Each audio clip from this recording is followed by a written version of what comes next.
ये सब कुछ साल पहले न्यू ईयर्स की शाम को हुआ। उस समय मैं लास वेगास के बड़े आलीशान कसिनो में वेट्रेस का काम कर रही थी। उस शाम मेरे ऊपर ड्रिंक्स की 2 ट्रे गिर चुकी थी। एक औरत मुझ पर उसके वाउचर चुराने का इल्जाम लगा चुकी थी। 6 घटिया प्रपोजल मिल चुके थे और एक आदमी को बाउंसर्स द्वारा बाहर निकालना पड़ा जब उसने मेरे बट्स पर मारा।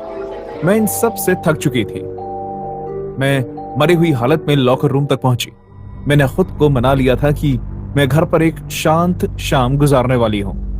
फिर मैंने अपनी सहेली एबी का पार्टी में जाने का मैसेज देखा। मैं इसके सख्त खिलाफ थी। मैं लॉकर का सहारा लेकर खड़ी हो गई और मैंने उससे लिखा, आज रात नहीं, मैं बहुत थक चुकी हूं। उसने फौरन मेरे सेल फोन पर मुझे कॉल कर दिया। अब कम ऑन, तुम्हें आना ही होगा, जॉश भी वहां आ रहा है। पार्टी बेलाडोना की 10 ग्रैंड नाइट स्वीट में से एक में थी। कितनी बार हमें ऐसी जगह पर जाने का मौका, तुम जितना सोचती हो उससे ज्यादा। क्लोई प्लीज मेरे लिए।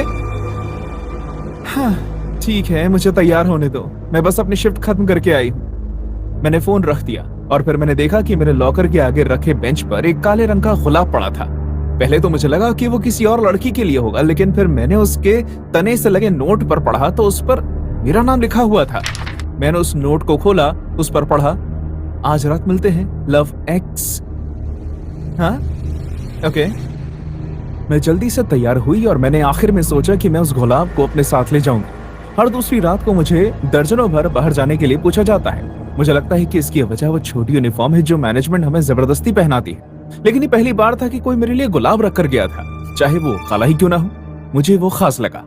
जब तक मैं बेलाडोना की लॉबी तक पहुंची तो मैंने अपने सेलफोन में देखा कि 10:30 बज चुके थे। लोग न्यू ईयर्स ईव मनाने के लिए कसिनो में इकट्ठे होना शुरू हो चुके थे। भीड़ के बीच मैं एक आदमी को देखती हूँ। उसने लंबा काला कोट पहना हुआ था जिसका हुड अजीब से आकार का था, जैसे किसी वीडियो गेम का कैरेक्टर हो। अचानक वो रुका और पीछे मुड़ा। उसने सीधा मेरी तरफ देखा। मैं उसका चेहरा नहीं देख पाई। मेरी नजर सिर्फ उसकी चमकीली नीली आंखों की तरफ गई, जिसे देखकर मैं डर गई। लोगों की भीड़ सामने से गुजरी और जब तक वो निकले वो आदमी भी गायब हो गया। अजीब है। ए, तुम आ गई। एबी ने मुझे चौंकाते हुए पीछे से पकड़ लिया। चलो भैया, तुम सारा मजा मिस कर रही हो। वो मुझे खींचकर लिफ्ट में ले गई और हम बिल्डिंग के ऊपर वाले हिस्से में चले गए। मैंने सुना है कि यहाँ लाइव बैंड भी है। लिफ्ट के अंदर एक पूरी दीवार डिजिटल डिस्प्ले की थी जिस पर अलग अलग रेस्टोरेंट के विज्ञापन चल रहे थे। खाने की तस्वीरें देखकर मुझे याद आया कि मैंने दिन से कुछ खाया नहीं है। तस्वीर कुछ सेकंड्स के लिए झपकी और वो वहां था, वही हुड वाला आदमी। वो मुझे घूर रहा था। एबी, एबी पीछे देखो, मैंने उससे कहा। क्या? उस डिस्प्ले पर एबी की पीठ थी। जब तक उसने पीछे मुड़कर देखा तब तक उस आदमी की तस्वीर बदलकर खाने की तस्वीर सामने आ गई। तुम जानती हो ना कि मैं वेजिटेरियन हूँ। लेकिन लिफ्ट का दरवाजा खुला और सामने हमें पार्टी करने वाले लोगों का झुंड दिखाई देने लगा। हमें अपनी पार्टी तक पहुंचने के लिए कई सारे लोगों के बीच से फंस कर गुजरना पड़ा। जॉश को ढूंढने में मेरी मदद करो। मैं तुम्हें एक बात कहूं, तुम जाकर जॉश को ढूंढो और मुझे मैसेज करके बता देना। मुझे रेस्टोरेंट जाना है। मैं और एबी अलग अलग हो गए। वो जॉश को ढूंढने चली गई और मैं एक खाली कमरा ढूंढने। मैंने एक स्वीट ढूंढ लिया। वो शांत जगह थी और वहां एक बेड भी लगा हुआ था। हैरानी की बात यह थी कि उसमें कोई नहीं था। उसे देखकर मुझे बहुत राहत मिली। उसके अंदर एक बाथरूम भी था। मैं फौरन अंदर चली गई और मैंने दरवाजा बंद कर दिया। जैसे ही मैं बाथरूम इस्तेमाल करके बाहर निकलने ही वाली थी, मैंने बाथटब के सामने लगे टीवी के चलने की आवाज सुनी। जब मैंने मुड़कर देखा तो हुड वाला वो आदमी मुझे दोबारा दिखा। क्या बकवास है। हेलो क्लोई, क्या तुम्हें मेरा दिया हुआ गुलाब पसंद आया? मैंने फ्लैश किया और फौरन उस टीवी के पास चली गई।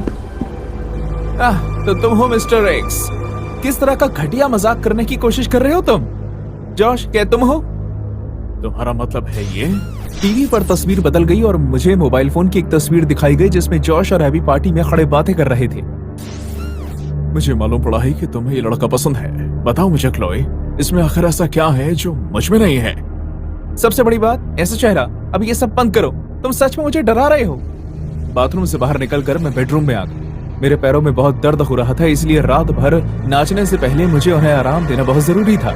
शायद मैं कुछ मिनट के लिए सो गई। कुछ देर बाद मैं बेडरूम में लगे टीवी की आवाज सुनकर उठी। मिस्टर एक्स की तस्वीर एक बार फिर उस टीवी में दिखाई दे रही थी। मैं उसे देखकर थोड़ा परेशान होने लगी।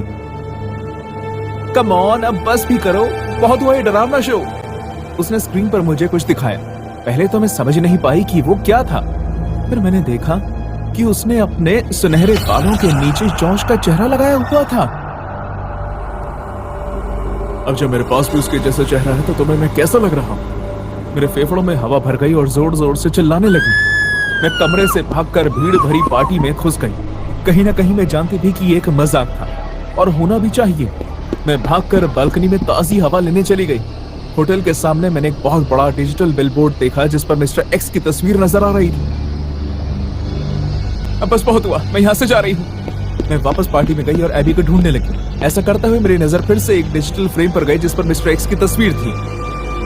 कौन हो तुम और तुम्हें मुझसे क्या चाहिए? जब से मैंने तुम्हें पहली बार देखा है मुझे तुम चाहिए। कुछ हफ्तों पहले तुमने मुझे विस्की लाकर दी। अब तभी से मैं जानता हूँ कि हम एक दूसरे के लिए बने हैं।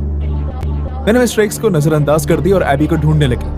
मैं पार्टी में कई लोगों से पूछती हूँ कि क्या उन्होंने एबी या जॉश को कहीं देखा था, लेकिन कोई नहीं जानता कि वो कौन थे। ढूंढते ढूंढते मैं किचन में पहुंची और मैंने वहां एक दीवार पर शीशा देखा जिस पर हॉलवे दिखता था और वहां मैंने एबी को देखा। उसके पीछे मिस्टर एक्स खड़ा था।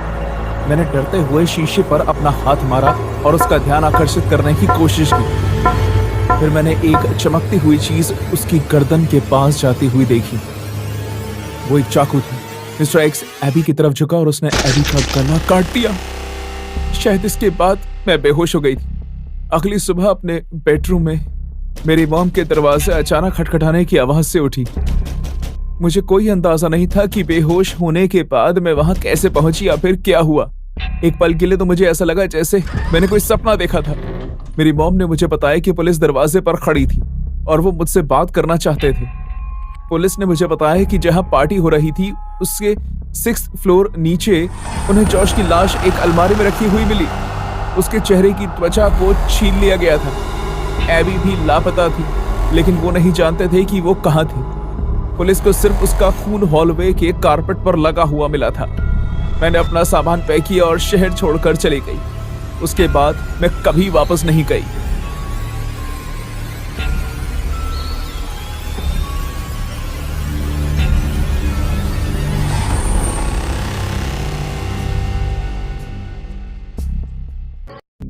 तो दोस्तों कैसा लगा आपको ये वीडियो? अगर ये वीडियो पसंद आया है तो प्लीज चैनल को सब्सक्राइब करके बेल नोटिफिकेशन दबा के ऑल पर कर लें और वीडियो को लाइक करना ना भूलें और कमेंट में बताएं कि कैसी लगी आपको ये कहानी।